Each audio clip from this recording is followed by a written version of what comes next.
आतंक के खिलाफ लड़ाई में सुरक्षा बल को बड़ी कामयाबी मिली। 24 घंटे में अलग अलग मुठभेड़ों में सुरक्षा बल ने 8 आतंकियों को ढेर कर दिया। लेकिन हमेशा की तरह इस बार भी आतंकियों के हमदर्द पत्थरबाज सड़कों पर उतर आए और बांदीपुरा में सुरक्षा बल पर पत्थर बरसाने शुरू कर दिए।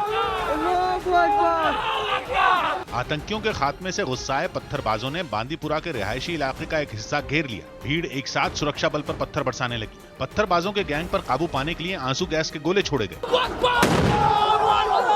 लेकिन पत्थर फेंकने वाले लड़के मानने का नाम नहीं ले रहे थे। एक लड़का तो आंसू गैस के गोले से बचने के लिए हाथ में टिन का टुकड़ा लेकर ही सुरक्षा बल की तरफ दौड़ने लगा। पत्थरबाज गैंग में शामिल कई लड़के हाथों में डंडे लेकर घूम रहे थे, यानी मौका मिलते ही जवानों पर हमला भी किया जा सकता था।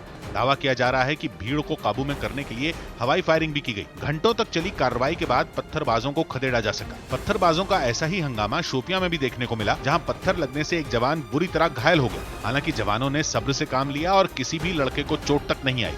और पत्थरबाजों की ये ब्रिगेड सड़कों पर इसलिए उतरी क्योंकि बांदीपुरा समेत एक साथ 4 जगहों पर हुई मुठभेड़ में सुरक्षा बल ने आतंकियों के खिलाफ मोर्चा खोल दिया और एक के बाद एक जगह से आतंकियों के खात्मे की खबरें आने लगी। शोपियां में एक रिहायशी इलाके में छिपे आतंकियों को जवानों ने चारों ओर से घेर लिया। फौज की बख्तरबंद गाड़ियां दिखने लगी। मुठभेड़ शुरू हो चुकी थी और मुठभेड़ वाली जगह से काफी दूर तक जवान तैनात दिख रहे थे। आसपास के इलाके को खाली कराया जा चुका था। थोड़ी देर में एक घर से धुआं निकलता हुआ दिखने लगा। ये वो घर था जिसमें आतंकी छिपे हुए थे और मुठभेड़ के दौरान हुई गोलीबारी से वहां आग लग गई। घर में 3 आतंकी बताए जा रहे थे और घंटों चली मुठभेड़ के बाद तीनों के खात्मे की खबर आई। सेना के जवान सोपोर में भी आतंकियों के छिपे होने की खबर मिलते ही पहुंच गए और पूरे इलाके को घेर लिया।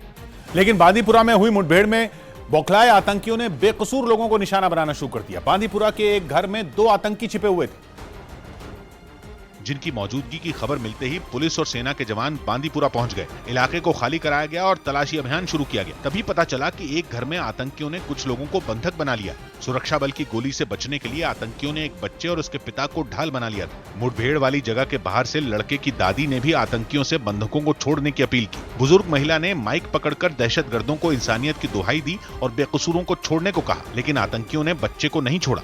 दोनों आतंकी तो मुठभेड़ में ढेर हो गए, लेकिन बच्चे की जान नहीं बच सकी। पुलिस के मुताबिक अली नाम के पाकिस्तानी आतंकी ने ही बच्चे की हत्या कर दी। The minor boy was being held hostage by the Ali, so he didn't allow boy to get out, boy to be get released, and he basically killed the boy before our team stormed the building.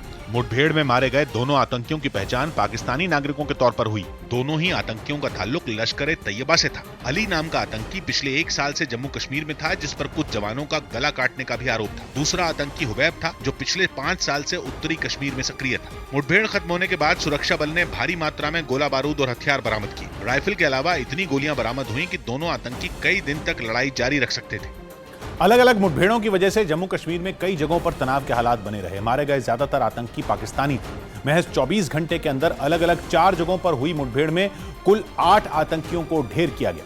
Baramulla में हुई मुठभेड़ में 2 आतंकी मारे गए। ये दोनों आतंकी जैश ए मोहम्मद के थे। इनमें एक आतंकी जम्मू कश्मीर का रहने वाला था और दूसरा पाकिस्तानी था।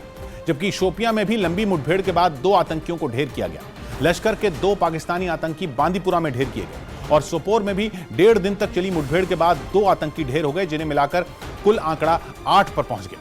लेकिन इस बीच जांच एजेंसियों को एक बड़ी कामयाबी दिल्ली से हाथ लगी। दिल्ली की लाजपत राय मार्केट से सज्जाद नाम के आतंकी को गिरफ्तार किया गया, जो कश्मीरी शॉल बेचने के नाम पर दिल्ली में आया था। आरोपों के मुताबिक पुलवामा हमले की साजिश रचने वालों में सज्जाद भी शामिल था। दिल्ली पुलिस की स्पेशल की गिरफ्त में आप देख सकते हैं जैश ए मोहम्मद का ये टेररिस्ट खड़ा हुआ है, जिसका नाम सज्जाद खान है। कश्मीर का रहने वाला है। इसके 2 भाई भी आतंकवादी थे। पुलवामा हमले से पहले ही सज्जाद दिल्ली में आकर रहने लगा था। हमले के बाद पुलवामा हमले के मास्टरमाइंड मुदस्सर ने फोन पर सज्जाद को खबर दी थी। सूत्रों के मुताबिक उसे मुदस्सर ने कहा था कि उसका बदला पूरा हो गया। आतंकी सज्जाद के 2 भाई भी खूंखार आतंकी थे और दोनों का ही खात्मा हो चुका है। सज्जाद का कमांडर मुदस्सर भी पुलवामा हमले के बाद सुरक्षा बल के साथ हुई मुठभेड़ में ढेर किया जा चुका है। दिल्ली पुलिस के स्पेशल सेल ने सज्जाद को एनआईए के हवाले कर दिया। एनआईए ने उसे दिल्ली की पटियाला हाउस कोर्ट में पेश किया, जहां से उसे 8 दिन की पुलिस हिरासत में भेज दिया गया।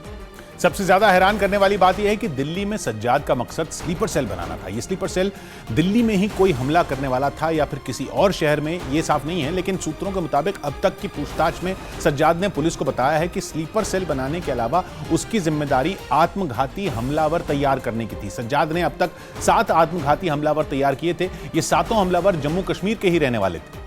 इनमें 2 के बारे में सज्जाद ने दिल्ली पुलिस को पुख्ता जानकारी भी दी। सूत्रों के मुताबिक सज्जाद ने जैश के 35 ऐसे आतंकियों के बारे में पुलिस को बताया है जो जम्मू कश्मीर में सक्रिय हैं। इन 35 आतंकियों में कई आतंकी पाकिस्तान के नागरिक भी हैं।